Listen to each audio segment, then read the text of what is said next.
Telangana assembly ఎన్నికల వేళ కాంగ్రెస్ ప్రభుత్వం 6 గ్యారెంటీల పేరుతో అనేక హామీలు ఇచ్చిన సంగతి తెలిసిందే. ఇప్పటికే వీటిల్లో మహాలక్ష్మి పథకంలో భాగంగా మహిళలకు ఆర్టీసీ బస్సులో ఉచిత ప్రయాణ సౌకర్యం కల్పిస్తున్నారు. అలాగే ఆరోగ్యశ్రీ మొత్తాన్ని 10 లక్షల రూపాయలకు పెంచారు. తాజాగా మరో 2 గ్యారెంటీలను అమలు చేయడానికి రెడీ అవుతోంది కాంగ్రెస్ ప్రభుత్వం. మహిళల ఆరోగ్యం కాపాడుతూ పొగబారి నుంచి వారికి విముక్తి కల్పించడమే మహాలక్ష్మి పథకం ముఖ్య ఉద్దేశమని తెలంగాణ ప్రభుత్వం స్పష్టం చేసింది. అందుకే తమ ప్రభుత్వం 500 రూపాయలకే గ్యాస్ సిలిండర్ ఇవ్వనున్నట్లు ప్రకటించింది. తాజాగా ఈ పథకానికి సంబంధించిన మార్గదర్శకాలను విడుదల చేసింది. దీని ప్రకారం ఈ పథకానికి అర్హులు కావాలంటే 3 కండిషన్స్ ఫాలో అవ్వాలి. 500 రూపాయలకే గ్యాస్ సిలిండర్ పొందాలంటే మొదటి కండిషన్ ప్రజాపాలన దరఖాస్తు చేసుకుని ఉండాలి. రెండో కండిషన్ తెల్ల రేషన్ కార్డు కలిగి ఉండాలి.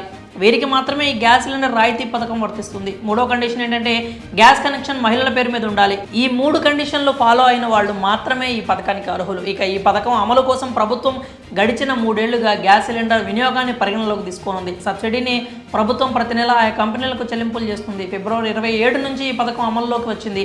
మహాలక్ష్మి పథకంలో భాగంగా మహిళలకు ఉచిత బస్సు, 500 రూపాయలకే గ్యాస్ సిలిండర్, నెలకు 2500 రూపాయల నగదు అమలు చేస్తామని కాంగ్రెస్ పార్టీ ఎన్నికల సమయంలో ప్రకటించిన సంగతి తెలిసిందే. దీనికి అనుగుణంగా అధికారంలోకి వచ్చిన తర్వాత ఒక్కో పథకాన్ని అమలు చేస్తూ వస్తోంది.